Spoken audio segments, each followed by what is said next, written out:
Good day, everybody. I'm out here fishing Sibbald Point. Walked out here today. Not gonna lie, this might not be the most dramatic video I've made yet. Reason being, a little sketched out today. It's the first time out on the big water for me. I walked out. There's a lot of pressure cracks, a lot of slushy, soupy stuff, and I didn't want to go too far out today. I don't want to have to cross too many pressure cracks. So I'm in a safe area, 25 feet of water, straight out from Sibbald's. I'm currently sitting on about 5 inches of black ice. I was kind of hoping there was more. A lot of machines in the background. Hopefully they know how much ice is underneath them. But yeah, just a little sketched out. When I was spudding my way, I went through in about 8 whacks, which is pretty good, but I thought it would take a lot more. So right away I measured the ice. I had almost 6 inches on the first hole, and when I drilled the holes to fish I had 5. Now it is good black ice, but there are a lot of cracks around me. Like I said, a lot of pressure cracks. Now I don't know if there's more pressure cracks this year because of how it froze super quick and expanded really quick. Obviously the ice had to go somewhere, but I'm not used to seeing so many pressure cracks out here. There's usually one big one a kilometer offshore, but now there's quite a few half a kilometer offshore. So keep that in mind, especially with the snow covering everything now. It's very tricky. One little telltale sign would be slush, or if you see some ruts that a machine's gone through and it looks slushy, just try and stay away from that. It's still early in the season. I know we've had a lot of cold weather, but don't take that for granted. Spud your way out. Wear your floater suit, ice picks, radio I talked about last week. Just be very safe going on this big water. That's not the only reason I was a bit sketched out this morning. The wind's picking up and it rattles the hut pretty good. I don't want it to pick up. I have my ice anchors in, which makes the tie down straps rattle. But as long as you have them tight, a little bit of snow on the snow flap of the hut, should be okay. So I'm in 25 feet of water, probably half a kilometer out, maybe a little more. 5 inches of ice, black ice, but really rigid to get out here. If you come out on machines, stick to the roads that people have kind of made out here already.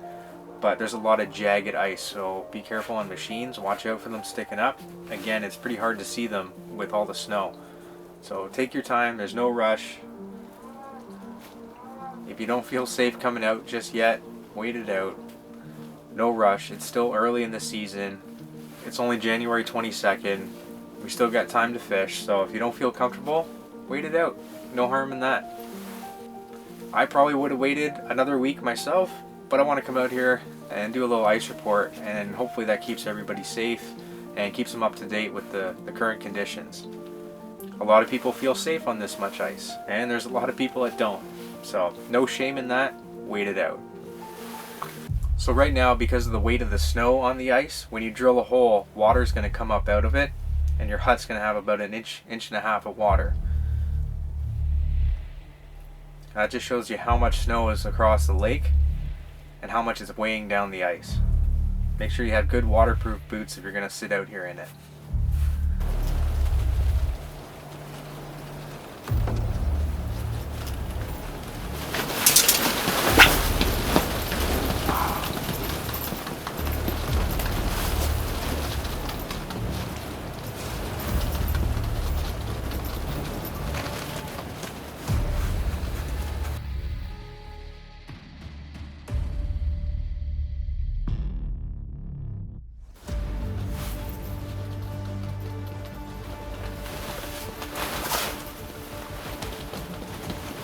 Okay, so I'm getting out of here now.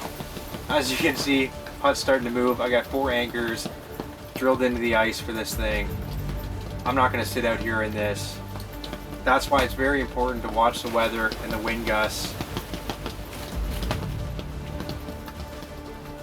Yeah, I'm packing up. Stay safe, everybody. I'll see you in the next one. Gotta go. I'm really not happy about this.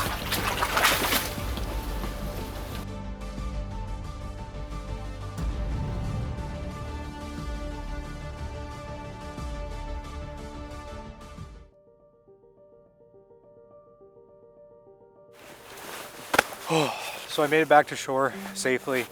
What a trek back. I was only out there for a few hours this morning, and coming back in, there was some new soft spots, real slushy, and a new pressure crack, so keep that in mind. It doesn't take very long for conditions to completely change. So it might seem like I'm a little dramatic today with the wind and the conditions, but honestly, it was a pretty rough day. Getting out wasn't too bad this morning, but an hour and a half into fishing, the wind picked up, started shaking the tent. I had all 4 anchors in, and it was still shifting the bottom of the tent. And like I probably said earlier in this video, it's just not enjoyable. You're going to be worried about the wind picking up your hut. You can't sit there and focus on fishing. Why be out there? If it's not going to be enjoyable, why am I out here fishing, right? If you don't feel safe out there, don't go on or come right back off. It's okay if you only went out for a couple hours. There's no shame in coming back in. And throughout this morning on my Instagram page, How I Simcoe, I kept live updates on my story of walking out, how many huts are out here, and I even spudded out a couple rough patches, and my spud bar went through in about 8 whacks, which isn't too bad, but when I measured it, I had 6 inches of ice. And when I drilled my holes, I had 5 inches of good clear black ice, but I was hoping to see more out here, especially with the amount of people. I was shocked to see there's only 5 inches of ice. And to everyone that replied to my Instagram story, thank you, you're awesome. I'm glad people watch it. Some people are really appreciative of keeping them up to date, and that's what I like to do with these videos. Instagram's a really good way for me to show you what the lake is doing when I'm out here, because it might take me a day to edit a video. But a lot of people wished me safe travels and appreciated the update, and that's honestly what keeps me making these videos. To actually know that people are watching this, enjoying the content, and potentially keeping them safe and making a decision before going out on the ice, that's why I make these videos. So thank you all that wish me safe travels. You're awesome. I'm seeing more people come in now, packing up their huts, getting back to shore. They've had enough of this wind. I'm gonna pack up too. Now I see everyone's pretty much safe. So until then, you stay safe, happy and healthy, and I'll see you in the next video.